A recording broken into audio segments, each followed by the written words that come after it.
எண்ணாகமம் 3ஆம் அதிகாரம். சீனாய் மலையில் கர்த்தர் மோசேயோட பேசின நாளிலே ஆரோன் மோசே என்பவர்களுடைய வம்ச வரலாறாவது. ஆரோனுடைய குமாரர் முதல் பிறந்தவனாகிய நாதாப், அபியூ, எலியேசார், இத்தாமார் என்பவர்களே. ஆசாரிய ஊழியம் செய்கிறதற்கு அவனால் பிரதிஷ்டை செய்யப்பட்டு அபிஷேகம் பெற்ற ஆசாரியரான ஆரோனுடைய குமாரரின் நாமங்கள் இவைகளே. நாதாபும் அபியூவும் சீனாய் வனாந்தரத்தில் அந்நிய அக்கினியை கர்த்தருடைய சந்நிதியில் கொண்டு வந்தபோது கர்த்தருடைய சந்நிதியில் மரித்து போனார்கள்.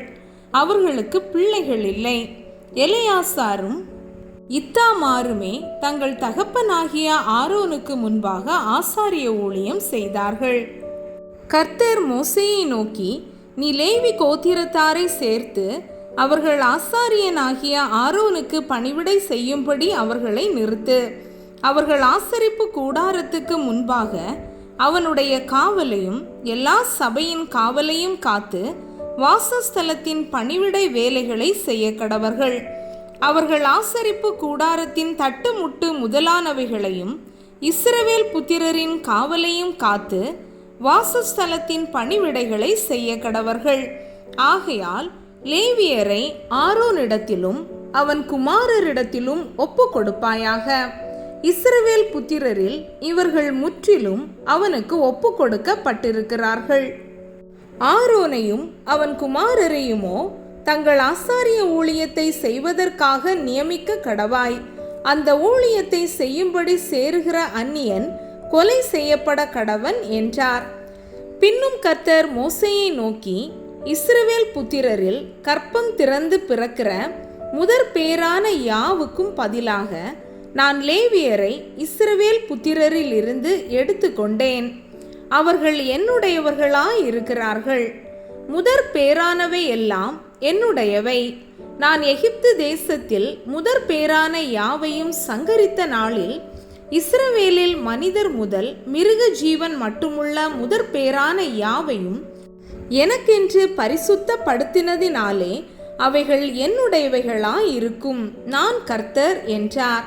பின்னும் கர்த்தர் சீனாய் வனாந்தரத்தில் மோசேயை நோக்கி, லேவி புத்திரரை அவர்கள் பிதாக்களின் வம்சங்களின் படியே எண்ணுவாயாக.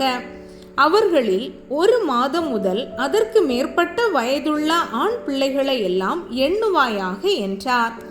அப்பொழுது கர்த்தருடைய வாக்கின்படி மோசே தனக்கு கற்பிக்கப்பட்ட பிரகாரம் அவர்களை எண்ணினான். லேவியின் குமாரர் தங்கள் நாமங்களின் படியே கெர்சோன், கோகாத், மெராரி என்பவர்கள். தங்கள் வம்சத்தின் படியே கெர்சோனுடைய குமாரரின் நாமங்கள் லிப்னி, சீமேயி என்பவைகள். தங்கள் வம்சங்களின் படியே கோகாத்துடைய குமாரர் அம்ராம், இத்சேயார், எப்ரோன், ஊசியேல் என்பவர்கள்.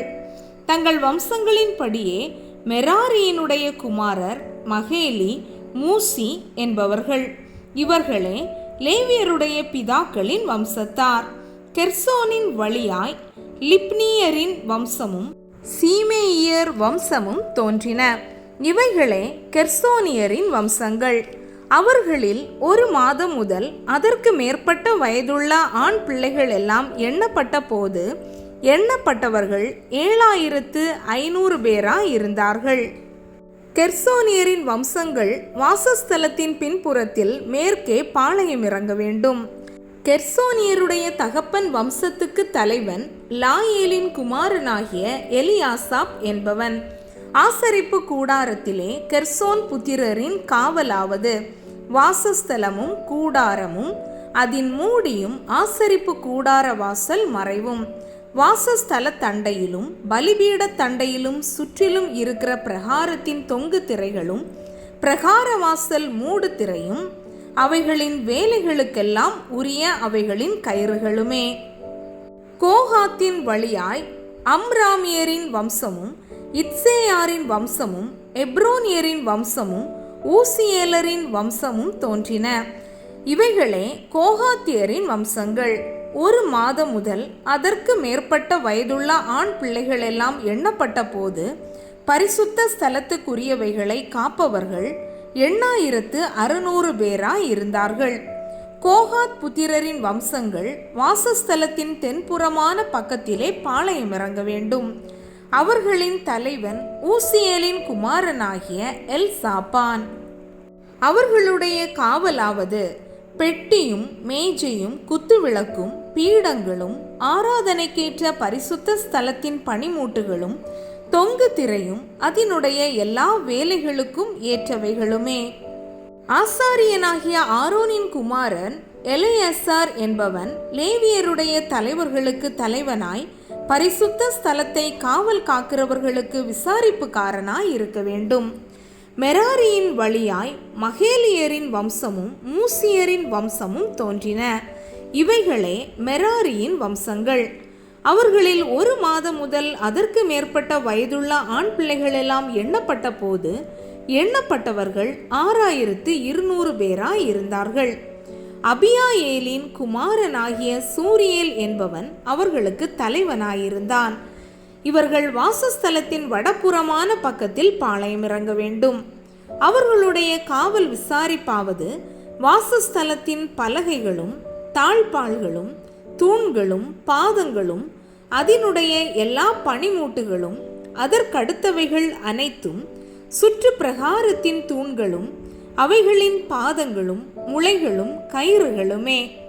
ஆசரிப்பு கூடாரமாகிய வாசஸ்தலத்துக்கு முன்பாக சூரியன் உதிக்கும் கீழ்ப்புறத்திலே மோசேயும் ஆரோனும் அவன் குமாரரும் கூடாரங்களை போட்டு இறங்கி இஸ்ரவேல் புத்திரரின் காவலுக்கு பதிலாக பரிசுத்த ஸ்தலத்தை காவல் காக்க வேண்டும். வாசஸ்தலத்தில் சேருகிற அந்நியன் கொலை செய்யப்பட கடவன். மோசேயும் ஆரோனும் கர்த்தருடைய வாக்கின்படி லேவியரில் 1 மாதம் முதல் அதற்கு மேற்பட்ட வயதுள்ள ஆண் பிள்ளைகளை எல்லாம் அவர்களுடைய வம்சங்களின்படியே எண்ணினார்கள். அவர்கள் 21000 பேராய் இருந்தார்கள். அதன் பின்பு கர்த்தர் மோசேயை நோக்கி, நீ இஸ்ரவேல் புத்திரரில் 1 மாதம் முதல் அதற்கு மேற்பட்ட வயதுள்ள முதற் பேரான ஆண் பிள்ளைகளை எல்லாம் எண்ணி அவர்கள் நாமங்களை தொகையேற்றி இஸ்ரவேல் புத்திரரில் உள்ள முதற் பேரான யாவுக்கும் பதிலாக லேவியரையும் இஸ்ரவேல் புத்திரரின் மிருக ஜீவன்களில் உள்ள தலையீற்றான யாவுக்கும் பதிலாக லேவியரின் மிருக ஜீவன்களையும் எனக்கென்று பிரித்தெடு, நான் கர்த்தர் என்றார். அப்பொழுது மோசே கர்த்தர் தனக்கு கட்டளையிட்டபடியே இஸ்ரவேல் புத்திரரில் உள்ள முதற் பேரான யாவையும் எண்ணினான். 1 மாதம் முதல் அதற்கு மேற்பட்ட வயதுள்ள முதற் பேரான ஆண் பிள்ளைகள் எல்லாரும் பேர் பேராக எண்ணப்பட்ட போது 20273 பேராயிருந்தார்கள். அப்பொழுது கர்த்தர் மோசேயை நோக்கி, நீ இஸ்ரவேல் புத்திரரில் உள்ள முதற் பேரான யாவருக்கும் பதிலாக லேவியரையும் அவர்களுடைய மிருக ஜீவன்களுக்கு பதிலாக லேவியரின் மிருக ஜீவன்களையும் பிரித்தெடு. லேவியர் என்னுடையவர்களாய் இருப்பார்கள், நான் கர்த்தர். இஸ்ரவேல் புத்திரருடைய முதற் பேர்களில் லேவியரின் தொகைக்கு அதிகமாயிருந்து மீட்கப்பட வேண்டிய 273 பேரிடத்திலும் நீ தலைக்கு 5 சேக்கல் வீதமாக பரிசுத்த சேக்கல் கணக்கின்படி வாங்குவாயாக. அந்த சேக்கலானது 20 கேரா. லேவியருடைய தொகைக்கு அதிகமானவர்கள் மீட்கப்படும் திரவியத்தை ஆரோனுக்கும் அவன் குமாரருக்கும் கொடுப்பாயாக என்றார். அப்படியே லேவியரால் மீட்கப்பட்டவர்களின் தொகைக்கு அதிகமாயிருந்து இன்னும் மீட்கப்பட வேண்டியவர்களுக்கு ஈடாக மோசே இஸ்ரவேல் புத்திரருடைய முதற் பேரானவர்களிடத்தில் 1365 சேக்கல் ஆகிய திரவியத்தை பரிசுத்த ஸ்தலத்து சேக்கல் கணக்கின்படி வாங்கி கர்த்தருடைய வாக்கின்படியே மீட்கப்பட்டவர்களின் கிரயத்தை ஆரோனுக்கும் அவன் குமாரருக்கும் கர்த்தர் தனக்கு கட்டளையிட்டபடியே கொடுத்தான்.